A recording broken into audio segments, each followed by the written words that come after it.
Les fées, conte de Charles Perrault. Il était une fois une veuve qui avait 2 filles. L'aînée lui ressemblait tellement d'humeur et de visage que lorsqu'on la voyait, on voyait la mère.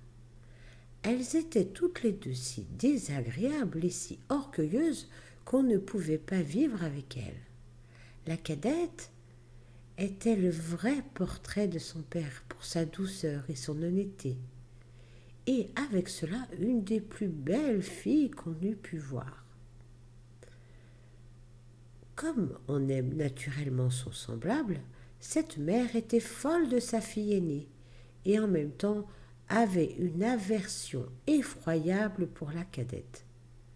Elle la faisait manger à la cuisine et travailler sans cesse. Il fallait entre autres choses que cette pauvre enfant aille 2 fois par jour puiser de l'eau à une grande demi-lieue du logis et qu'elle en rapporte en plus une grande cruche pleine d'eau. Un jour qu'elle était à cette fontaine, il vint à elle une pauvre femme, vieille, qui la pria de lui donner à boire. « Oui, madame, dit cette belle fille, et rinçant aussitôt sa cruche, elle puisa de l'eau au plus bel endroit de la fontaine et la lui présenta, soutenant toujours la cruche afin qu'elle bût plus aisément. La vieille femme, ayant bu, lui dit « Vous êtes si belle, si bonne et si honnête que je ne peux m'empêcher de vous faire un don. » Car, en fait, c'était une fée qui avait pris la forme d'une pauvre femme de visage pour voir jusqu'où irait l'honnêteté de cette jeune fille. « Je vous donne pour don, poursuivit la fée, qu'à chaque parole que vous direz, il vous sortira de la bouche ou une fleur ou une pierre précieuse. » Lorsque cette belle jeune fille arriva au logis, sa mère la gronda de revenir si tard de la fontaine. « Je vous demande pardon, mère, dit cette pauvre fille, d'avoir tardé si longtemps. » Et en disant ces mots, il lui sortit de la bouche 2 roses, 2 perles et 2 gros diamants. « Que vois-je » dit sa mère tout étonnée. « Je crois qu'il lui sort de la bouche des perles et des diamants. D'où vient cela, ma fille ?» Ce fut là la première fois qu'elle l'appela sa fille. La pauvre enfant lui raconta naïvement tout ce qui lui était arrivé, tout en déversant une infinité de diamants et autres préciosités. « Vraiment, dit la mère, il faut que j'y envoie ma fille. Tenez, Fanchon, voyez ce qui sort de la bouche de votre sœur quand elle parle. Ne seriez-vous pas bien aise d'avoir le même don ? Vous n'avez qu'à aller puiser de l'eau à la fontaine, et quand une pauvre femme vous demandera à boire, vous lui en donnerez bien honnêtement. »« Il me ferait beau voir, répondit la brutale. Allez à la fontaine ? Je veux que vous y alliez, reprit la mère, et tout à l'heure. Elle y alla, mais toujours en grondant.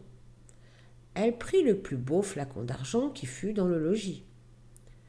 Et elle ne fut pas plutôt arrivée à la fontaine qu'elle vit sortir du bois une dame magnifiquement vêtue qui vint lui demander à boire. C'était la même fée qui avait apparu à sa sœur, mais qui avait pris l'air et les habits d'une princesse pour voir jusqu'où irait la malhonnêteté et la méchanceté de cette fille.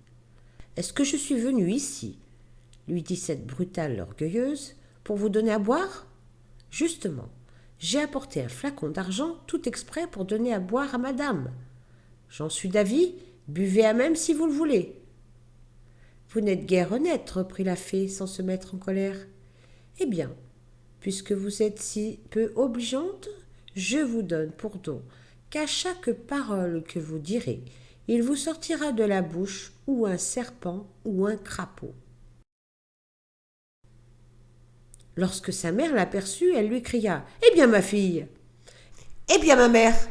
lui répondit la brutale, en jetant 2 vipères et 2 crapauds. Au ciel! S'écria la mère, que vois-je là? C'est sa sœur qui est en cause, elle me le payera. Et aussitôt, elle courut pour la battre. La pauvre enfant, assaillie par les coups, s'enfuit et alla se sauver dans la forêt proche. Le fils du roi, qui revenait de la chasse, la rencontra, et la voyant si belle, lui demandait ce qu'elle faisait là toute seule, et pourquoi elle pleurait. « Hélas, monsieur, c'est ma mère qui m'a chassée du logis. »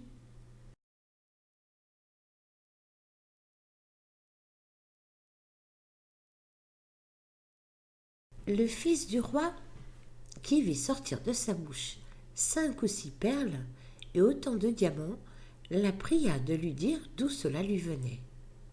Elle lui conta toute son aventure.